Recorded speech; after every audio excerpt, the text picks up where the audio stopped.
I also meant to mention when you have done the polar form, you can check it on the calculator and you'll actually know before you would ever leave an exam that you're right. So, for example, if we go back to the first quadrant question that I did, if you multiply the 3 root 2 by cos pi over 4 on your calculator, you should get back the 3 from the question. And also then, of course, if you multiply 3 root 2 by, don't bother with the I, but if you multiply 3 root 2 by sine pi over 4, you will also get back this 3 here.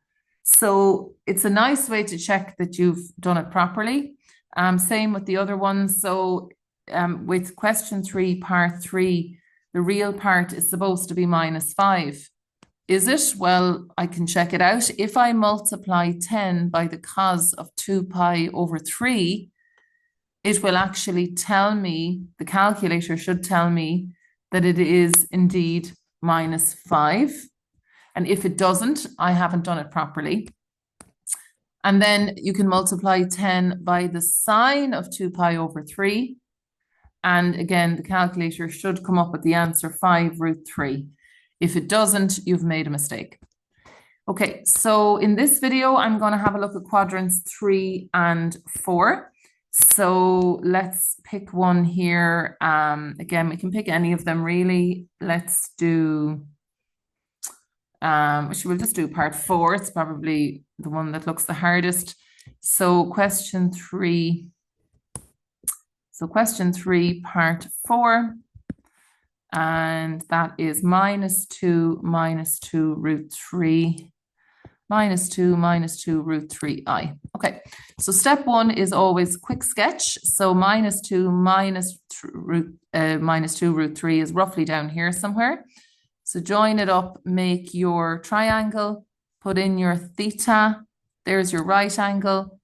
It goes back to and it goes down to root 3. Notice I don't bother with the signs when I'm doing the distance because technically there is no such thing as negative distance. So to get theta, I'm going to do tan of theta. Why tan? Because again, I have opposite and adjacent. They cancel and I end up finding out that tan theta is in fact root 3. My calculator is in radians, so I do tan inverse of root 3.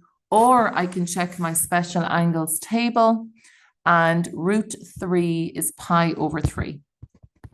Now, remember, we're not done the argument. So this word, the argument is actually reading from the positive sense of the x-axis anti-clockwise and around. So in this particular case, to get to the complex number, you have to travel pi. Remember, pi is 180. So you have to travel pi plus pi over 3. So that's obviously a little bit different from the other ones. So if we look back to quadrant 2 for a moment, to do the argument here, we had 180 minus theta, because theta was in that position, but we only need to go as far as the modulus, basically, as the actual complex number. In this one, we need to go theta plus pi over 3. So that's technically over 1. So we end up with 3 pi plus pi. So we end up with 4 pi over 3 is the actual argument of, they're all z, I suppose. So that's the actual argument of z. Then I have to do my modulus. So the argument, or theta if you want to call it, is this bit. And then the modulus, or is the second bit. So to do that, we do our usual formula, real squared, so -2 squared, plus imaginary squared, -2 root 3 squared. Minuses, of course, are going to drop out anyway. What do we have here? So that's going to be 2 times 2, so that's going to be 4 times 3, so that's going to be 12.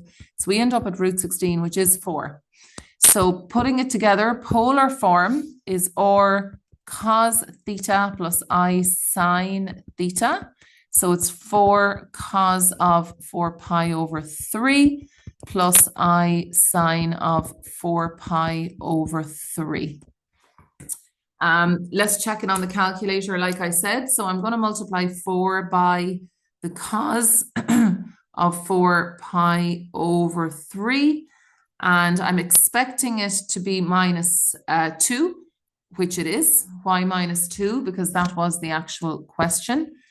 I'm going to do the same now. I'm just going to delete. So I'm just going to scroll back and delete the cos part. And I'm going to change it to sine 4 times the sine of 4 pi over 3. And if you're doing it with me, you'll notice you're getting negative 2 root 3, which is exactly how I know that I am correct.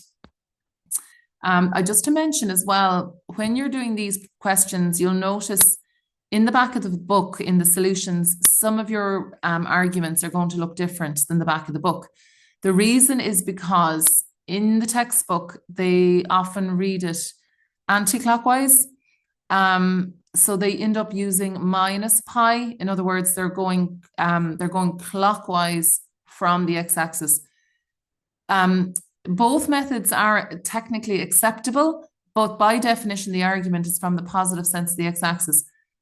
If you do a question and then you check the back of the book and it's different, can I just ask you to just calculate your one the way I've shown you so that you know you are correct? But also, if you calculate the one at the back of the book, you'll notice you do get the same answer. So what I'm saying is, do the cos of the angle you got, do the cos of the angle in the back of the book, and it should still give you the same number. But I just wanted to give you the heads up on that, just in case you think you're doing them wrong. The back of the book tends to do some of them clockwise. I don't really know why, but both methods are actually acceptable in the state exam. But I, and certainly other teachers I know, we always do it the same way. And it just makes it easier. Then you just repeat the same method every time, and it's revision of trig. So I'm just going to do one in the fourth quadrant. Maybe I'll just do this one, 3 minus 3i. So I'll just do 3 minus 3i. Now, if I go to do this one, again, quick sketch, soon I find out that, yep, it's in the fourth quadrant. Join it up, make it into my triangle, mark in my theta.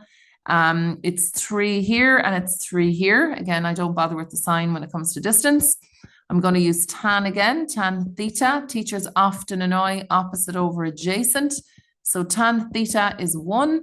My calculator is in radians, and I do tan inverse of 1 either on my calculator or in my log tables. So either way, the answer is pi over 4. Now, pi over 4 is the theta, so this little angle in here. But of course, the argument is actually what we're interested in. The argument goes, remember, from the positive sense of the x-axis anti-clockwise until you hit the modulus. So how am I supposed to get the argument? Well, the argument, hopefully you'd agree, is 2 pi minus pi over 4. Now, again, if you're getting confused, work in degrees. So remember, pi is 180. Pi is 180 degrees, 2 pi is 360. So what I'm really saying to you is do a full revolution and then subtract theta. And if you do that, you will get the blue highlighter part, which is the argument. So put that over 1, common denominator is 4, so that would be 8 pi minus pi. So I end up getting 7 pi over 4 as my argument. So the argument of z in this case is 7 pi over 4. My modulus is same as always, real squared, 3 squared plus imaginary minus 3 squared. That ends up being 9 plus 9, which is root 18. I think we had root 18 before. So that's going to be 3 root 2. Or again, check it out on your calculator. If you're not sure, the calculator will break down the third for you. So my argument is, or my polar form is going to be my 3 root 2, which is my modulus, the cos of theta, our argument, which is 7 pi, over 4, plus I times the sine of 7 pi over 4. Now, as a way of checking, again, we're going to multiply on the calculator. So I'm going to multiply 3 root 2 by cos of 7 pi over 4. And if I've done it properly, I should get back the number I started with, the number being 3. And indeed, I am getting 3. Then I delete my cos and I change it to sine. So I'm just going back, deleting just the cos part, saving myself time, and I'm changing it to sine, and I get -3. Is that what I was expecting? Yes, because it is -3. So again, the back of the book might be slightly different. I suppose the other reason I stay away from the clockwise is because the angles are going to be negative, and then you're dealing with what is the cos of a negative, what's the cos of, or what's the sine of a negative. Hopefully you remember from trig, the cos of a negative is positive and the sign of a negative is negative. So you can get it yourself into kind of a conundrum. So I think just keep going anti-clockwise. Quadrant 1 is as is. Quadrant 2 is going to be pi take theta. Quadrant 3 is going to be pi plus your theta. And quadrant 4 is going to be 2 pi minus theta. So you should be able to do any one of them after that. If you get asked to go the other way around, they give you polar form and they want you to go back to Cartesian form. I'll just show you here.